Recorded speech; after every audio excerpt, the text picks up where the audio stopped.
বন্ধুরা, আজ এই ভিডিওতে আমি এমন কিছু তথ্য দিয়েছি যেটা জানলে আপনারা অবাক হয়ে যাবেন। এই তথ্যটি হলো আমাদের ঘুম সংক্রান্ত।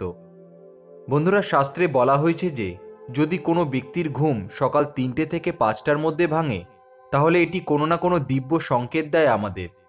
এবং এই সময় কি করা উচিত সেটাও বলা হয়েছে শাস্ত্রে। কিন্তু এই কথাটার মধ্যে কতটা সত্যতা আছে সেটা আজ আমরা বিস্তারিতভাবে জানব এই ভিডিওতে।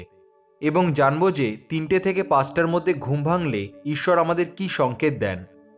তার আগে আপনারা যারা এখনও চ্যানেলটিকে সাবস্ক্রাইব করেননি তারা অবশ্যই চ্যানেলটি সাবস্ক্রাইব করুন এবং বেল বাটনে প্রেস করুন এরকম আরও অনেক নতুন ভিডিও দেখার জন্য। ভিডিওটি দেখে যদি ভালো লাগে তাহলে অবশ্যই একটি লাইক করবেন। বন্ধুরা, অনেক সময় এরকম হয় যে রাতের বেলায় খুব গভীর নিদ্রায় থাকা সত্ত্বেও হঠাৎ করে আমাদের ঘুম ভেঙে যায়। অনেকেই এরকম হওয়াকে খুব স্বাভাবিক মনে করে এবং আবার ঘুমিয়ে পড়ে। কিন্তু বাস্তবে আপনার ঘুম যদি এরকম হঠাৎ করে ভেঙে যায় তাহলে এটা একদমই স্বাভাবিক জিনিস নয়, কারণ এরকম হওয়াটা আমাদের অনেক কিছু সংকেত দেয়। আর এটা তো আমরা জানি যে আমাদের জীবনে কোনো জিনিসই বিনা কারণে হয় না। প্রত্যেকটা জিনিসের পিছনেই কোনো না কোনো কারণ থাকে। এমনকি কোনো ব্যক্তি যখন ঘুমের মধ্যে কোনো স্বপ্ন দেখে, সেই স্বপ্নেরও কোনো না কোনো কারণ থাকে। তাই এই ভিডিওতে আমি আপনাদের বলবো যে ভোর ৩টে থেকে ৫টার মধ্যে ঘুম ভাঙা আমাদের কি সংকেত দেয়। বন্ধুরা, শাস্ত্রে বলা হয়েছে যে সূর্য ওঠার আগের ৪৫ মিনিট পর্যন্ত সময়কে ব্রহ্ম মুহূর্ত বলা হয়। অর্থাৎ এই ব্রহ্ম মুহূর্ত ৩টে থেকে ৫টার মধ্যেরই একটি বিশেষ সময়। বিভিন্ন শাস্ত্রে ৩টে থেকে ৫টার মধ্যের এই সময়টাকে ব্রহ্ম মুহূর্ত বলা হয়েছে। এই সময় প্রকৃতিতে এক অভূতপূর্ণ পরিবর্তন ঘটে, যা আমাদের জীবনকে সুন্দরভাবে গড়ে তোলার ও সংবেদনশীল করে তোলার অনেক বড় সুযোগ এনে দেয়। শাস্ত্রে বলা হয়েছে এই একটি শক্তিশালী সময়, যে সময় মানুষ তার করা সকল পাপ থেকে মুক্ত হতে পারে।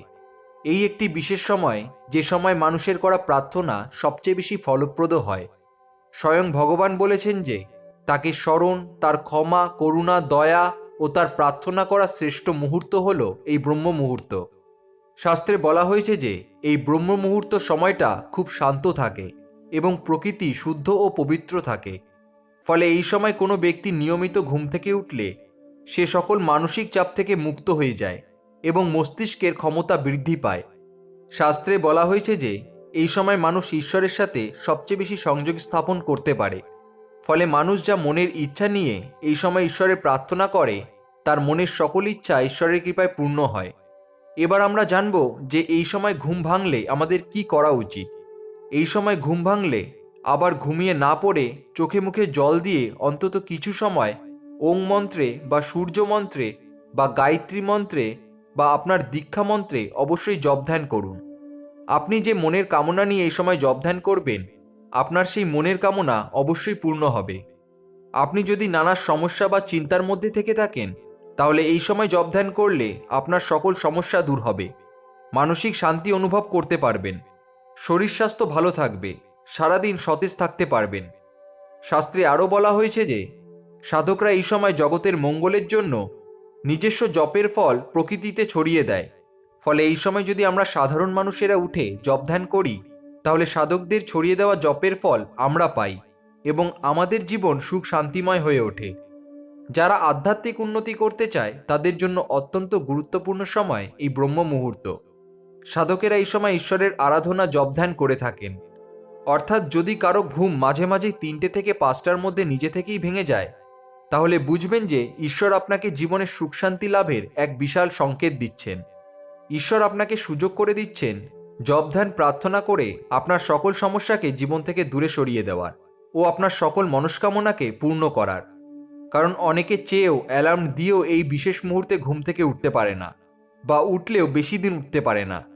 তাই অবশ্যই চেষ্টা করুন এই সময় ঘুম থেকে উঠে এই সময়কে যথাযথ কাজে লাগানোর এবং টানা ২১ দিন এই ব্রহ্ম মুহূর্তে উঠে জপ ধ্যান করতে পারলে এটা আমাদের অভ্যাসে দাঁড়িয়ে যাবে। বন্ধুরা, এই ভিডিওটি সম্পর্কে আপনাদের কি মতামত সেটা অবশ্যই কমেন্ট সেকশনে জানান। ভিডিওটি দেখে যদি ভালো লাগে তাহলে অবশ্যই একটি লাইক করবেন এবং সবাইকে শেয়ার করবেন যাতে তারাও ভিডিওটি দেখে উপকৃত হয়।